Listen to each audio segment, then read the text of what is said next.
Hey, Mikey, I have an opener for you today that will have you spewing beer foam out your nose. You ready? Usually when that happens, puke comes too.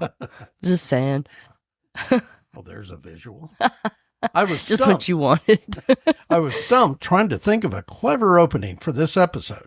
The sheer absurdity of the subject matter struck me that it was hilariously impossible to fabricate. You can't make this shit up. It also occurred to me that having sex with your clothes on is like trying to eat a sandwich through the wrapper.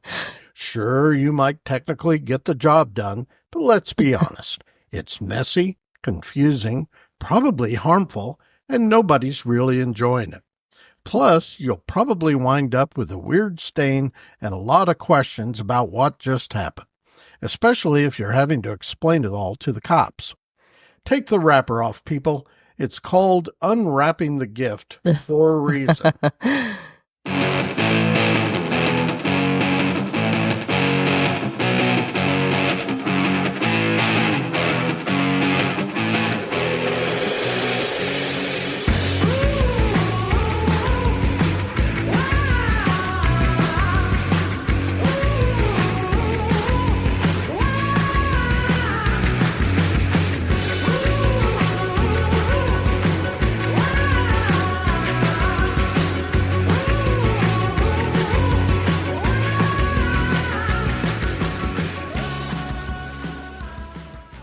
Hey, everybody. Welcome to episode 33 of Mr. Robin's Hood podcast, another of our in-between episodes. This one today is titled Public Sex in the City, with clothes on, and you'll soon learn why. This was originally published in my Cosmic City blog under the title, In Oklahoma City, People Have Sex with Their Clothes on April 13th, 2015. Public sex in the city. Told you I was going to have to do that. I just can't help myself. I know. I'm Robin Hohweiler, or Mr. Robin to you, an observational analyst of weird frigging human behavior. I'm joined, as always, by my human nature co-observer, Mikel Mauree Robinson.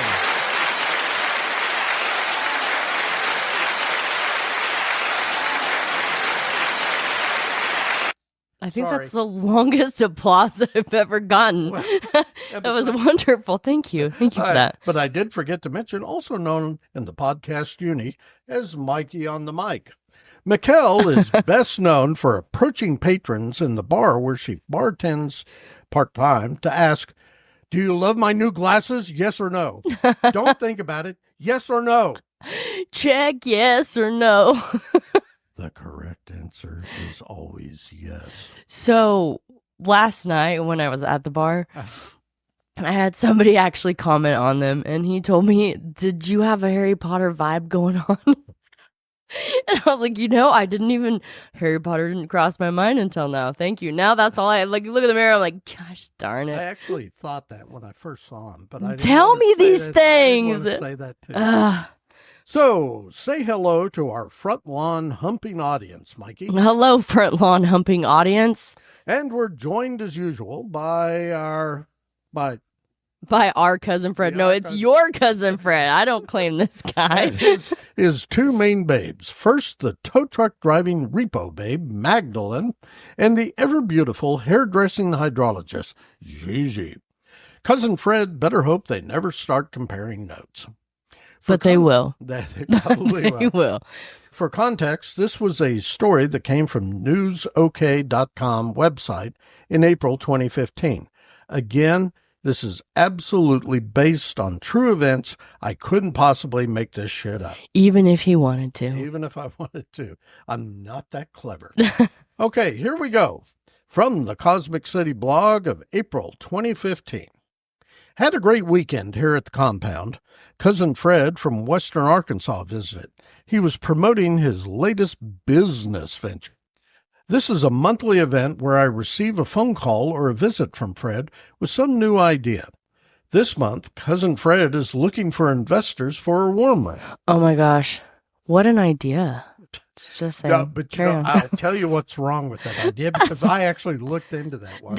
You would. I could see you Googling now. Well, no, there was no Google then. Oh, this was before Google. This was before the Google. Pre-Google. So the real problem is you can't keep the damn things alive. Why not? Well, because if there's a storm coming through the area and there's like lightning and stuff. It zaps the worms. That's why you see dead worms. It's the aliens. They're zapping the worms. Okay, where was I? That's their competition. Did you know that? I did not. I asked him to leave a prospectus on the table and I'd get back to him. Actually, worm ranching is a better idea than last month's visit, in which he wanted me to help him sell a shipload. Damn, boy, I got through that one okay. I was afraid I'd stumble over that. Sell a shipload of women's lace panties out of the back of my SUV. Probably the Dyke-mobile. Yeah. You were going to sell ladies' lace panties out of the back of the Dyke-mobile. That is such in true fashion. Okay, so for context, there's kind of an inside joke here. I used to drive a Subaru Outback that it was white. It was white, and Mikel loved to refer to as the Dyke. Well, because I told him, and I hate to stereotype because that sucks, but I'm like, only dykes drive white SUV Subarus or whatever. And so then I was like, to the Dyke-mobile, we'd say. Probably should have set up a Woodward Expo. Oh, probably. Yeah. Get that Probably right. Should have set up at the Woodward Expo last month with the guy selling miniskirts from Indonesia. Should have. That one's coming up, by the way. Ooh. Over the weekend, I came across an article on the newsok.com website with the title, Oklahoma City Couple Arrested in Front Yard Sex Romp. How's that for baiting a reader to click a link? I resisted for all of about 2 seconds. I have to admit I was a bit disappointed after reading the altogether too brief article, but then that's what journalistic baiting is all about.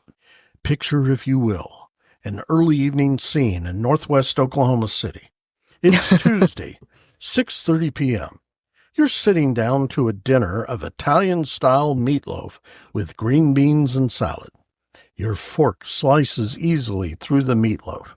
You spear it and ponder exactly what it is that makes this meatloaf Italian style. But then you glance out the window to your left. There, across the street, that oddball couple who moved in a couple of months ago. They're on the front lawn, humping one another like your now dead Chihuahua Pickles used to do to your crazy Uncle Carl's leg whenever he visited from Slap Up. I had the complete visual. I literally just watched that in my head. Did you? Yeah, thank you. It was very good. There's more. Carry on. The next thing you know, OKCPD is pulling up in front of the house with their lights flashing, their tasers drawn, and their handcuffs glinting in the setting sun. You take your plate of food out to the front porch so as not to miss any of this action. Hey, this sort of thing may happen all the time in Tulsa, but in OKC, it's quality entertainment. According to the article on oknews.com, our alleged sex rompers were arrested for being drunk and indecent in public. So even though they had their clothes on, because they were humping each other, it was considered indecent? Yeah. Well, if you're going to be indecent, you might as well be naked. Naked and indecent. Yes. That's exactly what it just makes no sense. I make that point. Okay, carry on. Make so your the call that came in to the police said that there were two people having sex in the front yard of their house near the intersection of Northwest 16th and North May Avenue. The police report indicated that the couple were clothed, but that the male was on top of the female and they were grinding their hips together. Huh. Seems to me that if you're going to do the nasty in view of the public, by the way, that intersection is fairly busy with traffic, you should at least go full Monty and really give the public a show. Both had red, watery eyes and slurred speech. that made it difficult for the police to understand. So they were too drunk to take their clothes off. It's all making sense. To understand what they were saying. It should be noted here that the alleged intersection where this alleged incident allegedly took place is very near the May Avenue liquor store. Aha. And they stay open later there than here, so it's a little more accessible. But this is like prime time. This is supper time. This was like 6 o'clock. Yeah, so like we woke up at 10 and made it to the liquor store. We're drunk by 6, dry humping each other in the yard. Now we know. They must have swallowed the worm. Oh, that's coming. I'm sorry. I'm just ruining your whole story right now. I'll just shut up. No, you're fine. Now we know the source of the drunken wanton lust. Probably loading up on the mezcal and seeing who could empty the bottle first to get to the worm. Trust me, been there, done that. Same.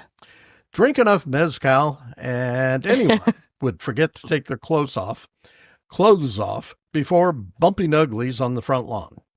On the way to jail, the couple argued fiercely and then apologized tenderly to one another for getting drunk and getting the other arrested. I'm so sorry. It's my fault we're going to jail. Damn straight, bitch. Yeah, no.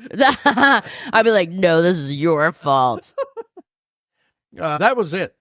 No insights as to what prompted the spontaneous humpage on the front lawn or why they kept their clothes on. Maybe they were wanting to spice up their life, like their, little sex life. And they're like, let's do it. They're all drunk. Let's do it on the lawn. If you think about it, though. And then they got too drunk to take their clothes off, and it became a whole thing. Maybe your backyard is a better place. Well, there is that. But that's drunk logic. Drones, how are you going to get away from it? Well, I got a lot of trees. Got this little creepy little kid down the street flying drones. Mine's more like the little dogs that can see under the cedars. They're like barking, yapping. I'm like, listen, I'm busy. Well, you got to admit though, trying to have sex with your clothes on, it's the ultimate in safe sex. Yeah, contraceptive. Leave all your clothes on. Also, there were no hints as to the brand of mezcal they were consuming. That would have been an important thing to put in here, I think. Frankly... Is mezcal not the brand? No, that's the variety. That's the variety? Yeah.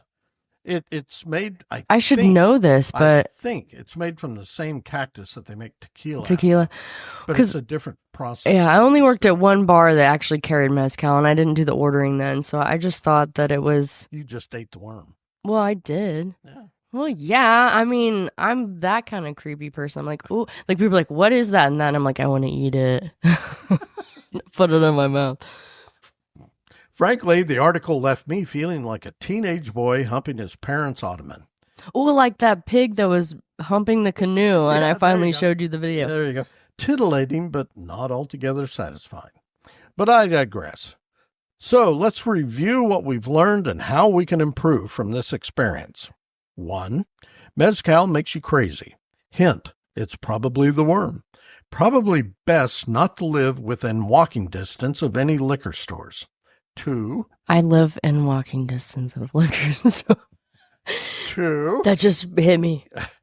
Well, actually, you do. I do. I mean, for real, I just walk on down to Annie's. Well, Annie's Liquor. There you go. From the compound, it'd be a bit of a hike. Yeah. You're not close to shit here, which is kind of nice. Yeah, not gonna lie.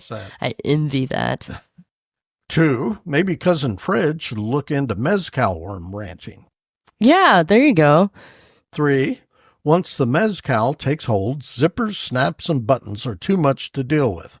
Wear clothing with Velcro openings. Can you see people with their Velcro light up shoes? And 4, even if you aren't naked, OKC PD views spontaneous humping as a heinous crime and will arrest your clothed ass. You could try telling the cops that what you're doing is part of a personal religious rite. This is how we get closer to God. Get really indignant and start yelling that your religious freedoms, as guaranteed by the United States Constitution, are being infringed upon by fascist law enforcement. After you regain consciousness from the taser zappage, you can cross this idea off the list. Did I mention that mezcal makes you crazy? Yes. And finally, stay the hell out of Oklahoma City. So that was it. Mikey, what do you think? I think that I have so many more questions about all of it. Mostly now I'm kind of interested in maybe trying to start my own worm farm to make my own mezcal, since, it's not like anybody can do it. It sounds like I don't know what I was talking about. Yeah, interesting. And I don't want to be so drunk on mezcal that I can't take my clothes off. There you go. That seems like a goal. Like, let's not drink so much of this we can't take our clothes off. There you go. Okay. We hope you folks conveniently listening at home or in your car enjoyed that. If you have any questions for either Mikey or myself about today's episode or any other darn thing, you can email us at mr.robin@mrrobinshood.com or Mikey@mrrobinshood.com. Also, you can find us on Facebook at Mr. Robin's Hood Podcast. As always, you can also reach out to Mikey or me via Podophone at 580-827-0472. Maybe you just want to get something off your chest, or you're feeling some butt pain because of something we said during a podcast. Give us a call, but know that we're not likely to answer because we're quickly becoming international podcast stars and are developing a following worldwide. We just don't have any staff. You can leave a voicemail. Text us if you have a question, concern, complaint, compliment, suggestion, whatever. Just don't be a dick about it. In the meantime, tell all your friends to listen to this podcast as though their lives depend on it. As always, you can stream or download episodes of Mr. Robin's Hood Podcast wherever you usually find that sort of nonsense. We're on Spotify, iHeartRadio, Amazon Music, the Podbean app, Apple Podcasts, Player FM, Listen Notes, and Podchaser. You can also stream them directly from our Podbean website at mrrobinshoodpodcast.podbean.com, and you can do that for free. So we'll close now by reminding everyone, as we always do, to stay hungry, stay foolish, and most importantly, stay weird. Bye for now. Freaks. You freaks. We love you. Love you.